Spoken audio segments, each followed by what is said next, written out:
Hello students, welcome. Today we are going to discuss image formation through convex lens, and the first case is when object is placed at infinity. तो इसके बारे में हम पहले भी discuss कर चुके हैं कि जब ऑब्जेक्ट इंफिनिटी पे होगा then the light rays will comes parallel to the principal axis। ये हम एक कंडीशन ले लेते हैं कि जब हमारा ऑब्जेक्ट इंफिनिटी पे होता है तो सारी की सारी light rays parallel to the principal axis आती हैं। We will draw arrows from where the light ray will come, and after that if the light ray according to the first rule of the image formation, if a light ray is parallel to the principal axis, then after refraction it will passes through the focal point। तो पहला light रे का rule हमने इसमें लगा दिया, जो first rule हमने पढ़ा था। सेकंड रूल हमने क्या, इफ इसके लिए भी वही हो जाएगा कि if a light ray parallel to the principal axis then after refraction it will passes through focal point। तो अब हमारे पास इमेज कहां बनेगी, फोकल पॉइंट पर बन जाएगी। साइज, नेचर, पोजीशन, जैसा कि मैं मिरर के केस में भी डिस्कस कर चुका हूं कि ये लिखना नहीं भूलना है। सबसे पहली चीज साइज, साइज क्या हो जाएगा, डिमिनिश्ड। डिमिनिश्ड ही नहीं, इसको हम हाईली डिमिनिश्ड लिखेंगे। क्या हो जाएगा, highly diminished. Nature, real and inverted, position will be at f। at f का मतलब हो जाएगा at focal point। तो कंडीशन क्या है, सबसे पहली चीज हमारा जो लाइट रेज है वो parallel to the principal axis आ रहे थे, तो आफ्टर रिफ्लेक्शन वो कहां मिल जाएगी, फोकल पॉइंट पर मिल जाएगी। इमेज कहां बन जाएगी, फोकल पॉइंट पर बन जाएगी। इमेज क्या होगी, हाईली डिमिनिश्ड होगी, रियल इन्वर्टेड होगी, एंड पोजीशन क्या होगी, at F means focal point पर हमारी इमेज बन जाएगी। तो रियल और इन्वर्टेड के बारे में बताने की जरूरत नहीं है, वर्चुअल के बारे में बताने की जरूरत नहीं है। We have discussed already in the previous videos। So एक चीज और ध्यान रखना है कि जो डायग्राम मैंने पहले बनाया था, ठीक है, बिफोर रेज, तो इस डायग्राम को बोलते हैं बेस डायग्राम। जो हमारे डायग्राम है इसको हम क्या बोलते हैं, बेस डायग्राम। तो कोई भी रे डायग्राम बनाने से पहले तुम्हारा ये बेस डायग्राम कंप्लीट होना चाहिए।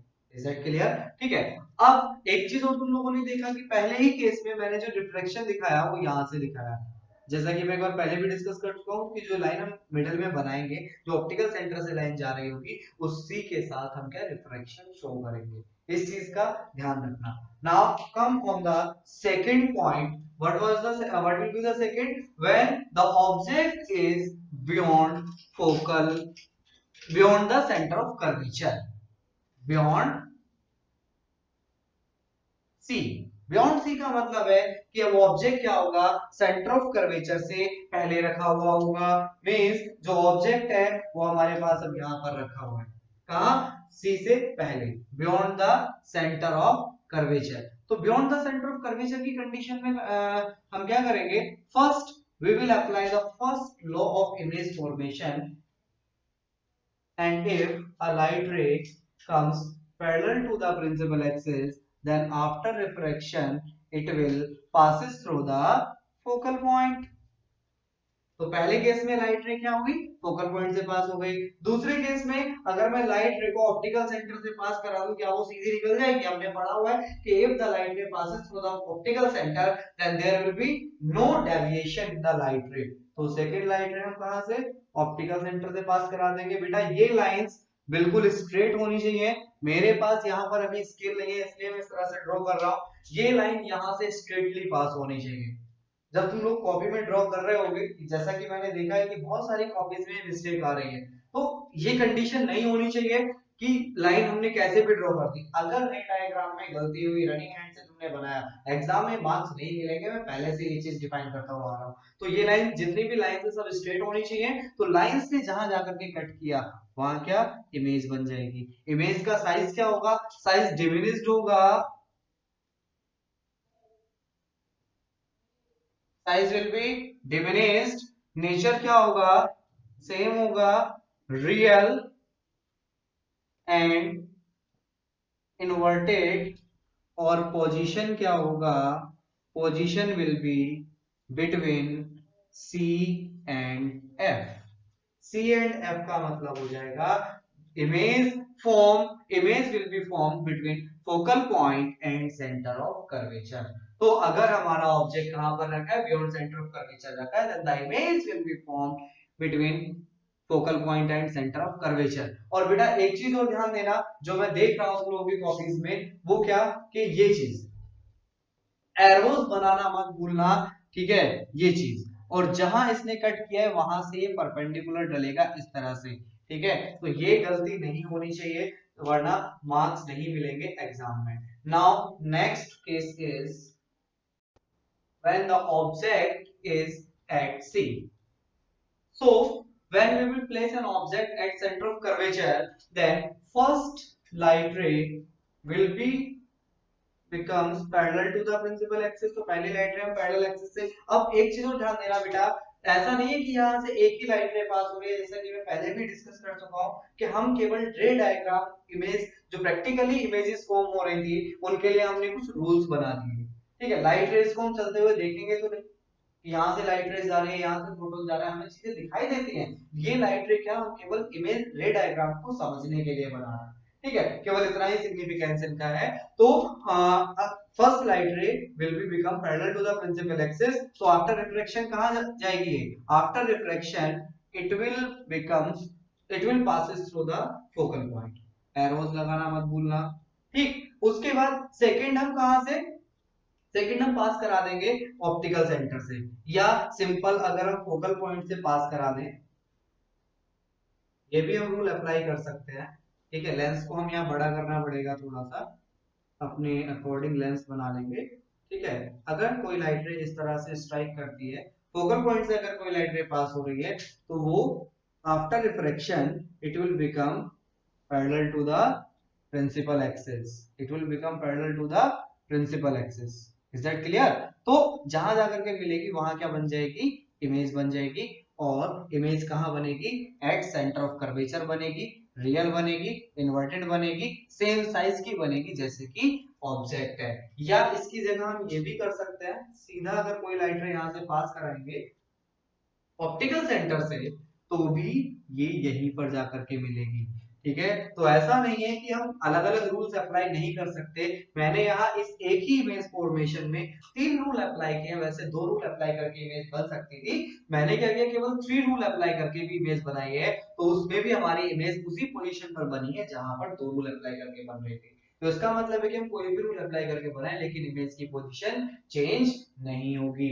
तो इमेज कहां बनी, इमेज बनी, इसकी जो साइज है, सबसे पहली चीज same as that of object, ठीक है। नेचर क्या होगा, सभी जानते हैं, real and inverted. Is that clear? And position will be, what will be the position, position will be at C। at C का मतलब क्या हो जाएगा, the image will be formed at the center of curvature। तो यहां तक I think कोई problem नहीं होगी, क्योंकि पहले भी हम इमेज पहले से भी हम रे डायग्राम्स पढ़ते हुए आ रहे हैं। So next case will be when the object is between C and F। तो इस केस में सबसे पहले हम क्या करेंगे, अपना बेस डायग्राम बना लेंगे, ठीक है। बेस डायग्राम बनाने के बाद हम क्या करेंगे, अब हम ऑब्जेक्ट पुट करेंगे, कहां रखना है, बिटवीन सी एंड एफ। अब between C and F object put किया है, तो सबसे पहले light rays parallel to the principal axis आनी है, ठीक। कहां से पास हो जाएगी, it will passes through the focal point, focal point से पास हो गई। दूसरी लाइट रे हम फोकल पॉइंट से भी पास करा सकते हैं, हम सेंटर ऑफ कर्वेचर मतलब ऑप्टिकल सेंटर से भी पास करा सकते हैं। तो हमने क्या किया, हमने दूसरी लाइट रे यहां से ऑप्टिकल सेंटर से पास कराई, तो लाइट रे जहां जाकर के मिलेगी वहां क्या होगा, इमेज फॉर्मेशन होगा। अब इमेज फॉर्मेशन कहां हो रहा है, beyond centre of curvature. Image formation कहां हो रहा है, beyond centre of curvature. Arrows लगाना मत भूलना, मैं बार बार रिपीट कर रहा हूं ये चीज।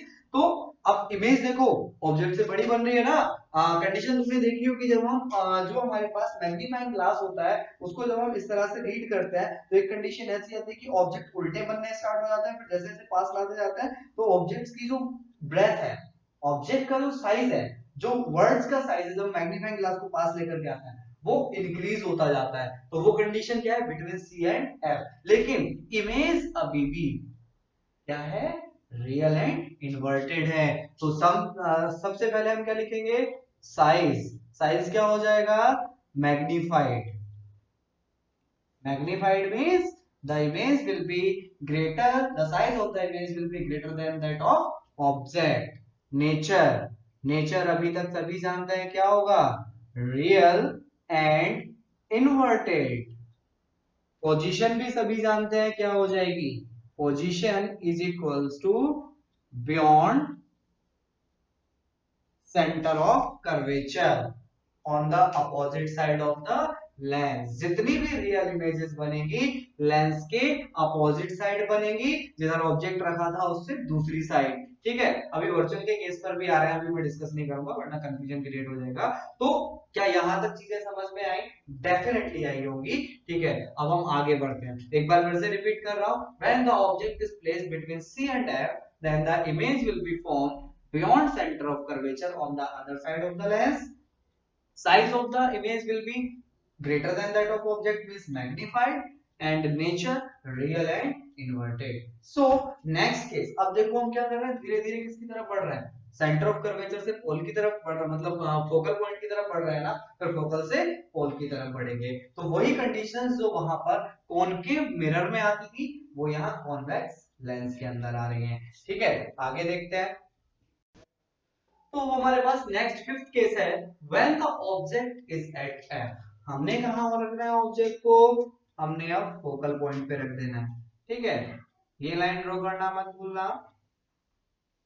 ओ, बहुत आसान चीजें हैं अगर तुम स्टेप बाय स्टेप इसको पढ़ने वाले, अदरवाइज अगर नहीं करोगे ये चीज स्टेप बाय स्टेप तो थोड़ी सी कॉम्प्लिकेट हो सकती हैं। लेकिन हाँ, ये समझना बहुत आसान है, अगर ये चैप्टर समझ में आया बेटा तो इससे आसान चैप्टर कोई नहीं है। लेकिन अगर इसमें थोड़ा भी मिस्टेक तुम लोगों ने किया या लाइटली इस चैप्टर को लिया तो फिर बड़ी प्रॉब्लम हो जाएगी।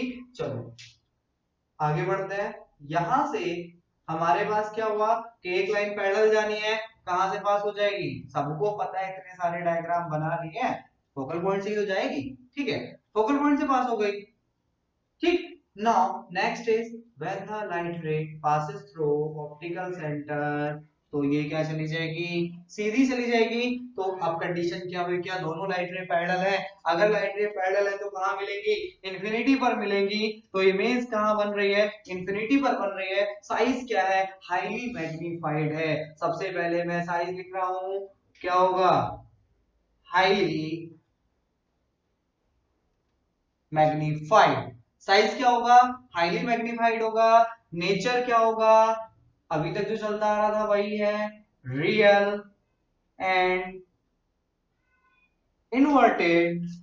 And what will be the position, position will be at infinity, means जब हम अपने जो हम मैग्नीफाइंग ग्लास लेकर के आते हैं, जब उसको हाथ के पास लेकर के जाते हैं तो एक कंडीशन ऐसी आएगी कि पहले तो इमेज उल्टी बन रही थी, ठीक है, उसके बाद इमेज सीधी बनना स्टार्ट हो जाएगी, और एक कंडीशन ऐसी आएगी कि वो इमेज ब्लर हो जाएगी। वो कंडीशन क्या है कि उस टाइम ऑब्जेक्ट कहां रखा होगा, फोकल पॉइंट पे रखा होगा। Is it clear, definitely clear हो जाना चाहिए। बहुत सिंपल लैंग्वेज, बहुत सिंपल तरीके से मैं बता रहा हूं। इसके बाद जो नेक्स्ट केस आता है, लास्ट केस होगा कॉन्वेक्स लेंस के लिए, when the object is placed between focal point and pole.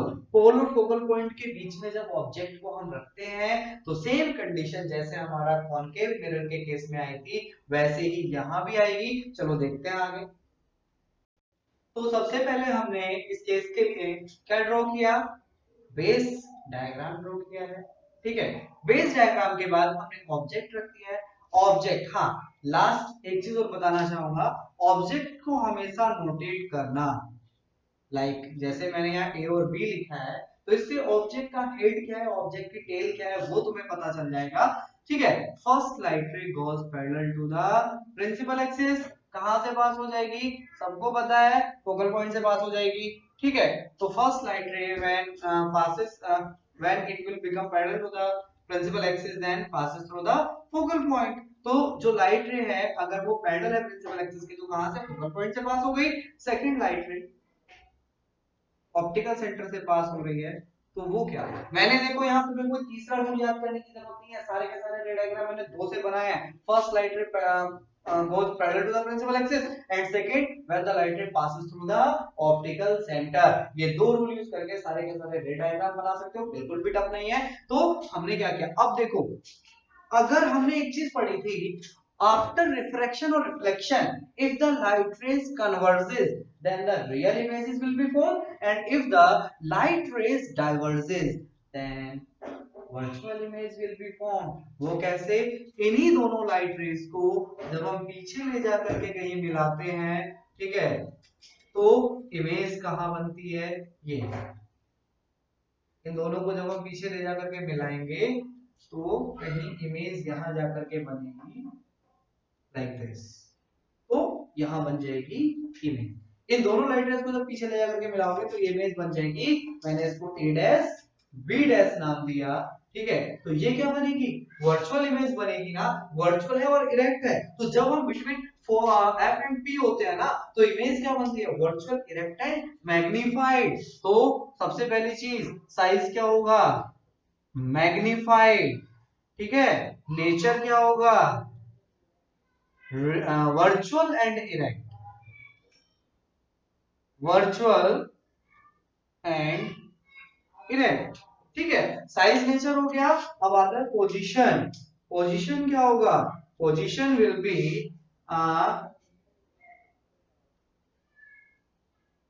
Beyond F on the same side, same side where the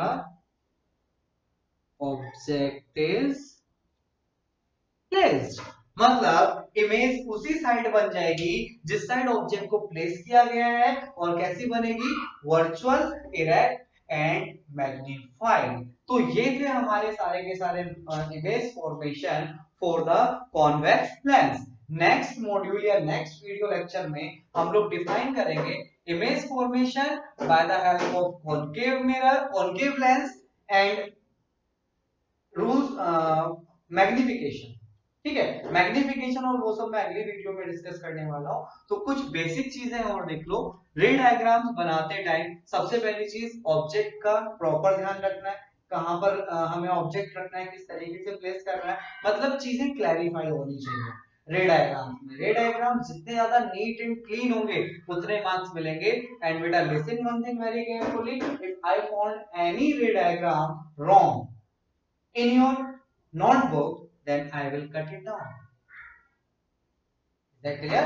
तो कंडीशन क्या है कि अगर हमारा रे डायग्राम गलत होगा बोर्ड में भी हमें मार्क्स नहीं मिलने वाला है। So be careful about that. You have to draw clear, neat and clean and exact ray diagram. जितनी भी लाइंस है वो सब स्केल से ड्रॉ होनी चाहिए, ठीक है। जो लेंस है, लेंस को तुम डी से बना सकते हो, कंपास से बना सकते हो, ठीक है। फिर एक मॉड्यूल में मैं डिस्कस करूंगा कि कंपास यूज करके कैसे हम एग्जैक्ट पोजीशन पर रे डायग्राम बना सकते हैं। Is that clear? और मैं पहले भी डिस्कस कर चुका हूं, अगर हमें रे डायग्राम अच्छे से आता है तो हम मैक्सिमम न्यूमेरिकल बड़े आसानी से सॉल्व कर सकते हैं। थैंक्स बच्चों, ठीक है। Prepare yourself for your board exam, क्योंकि आप लोगों को भी पता है लॉकडाउन टाइम चल रहा है और ये टाइम काफी क्रूशियल टाइम है।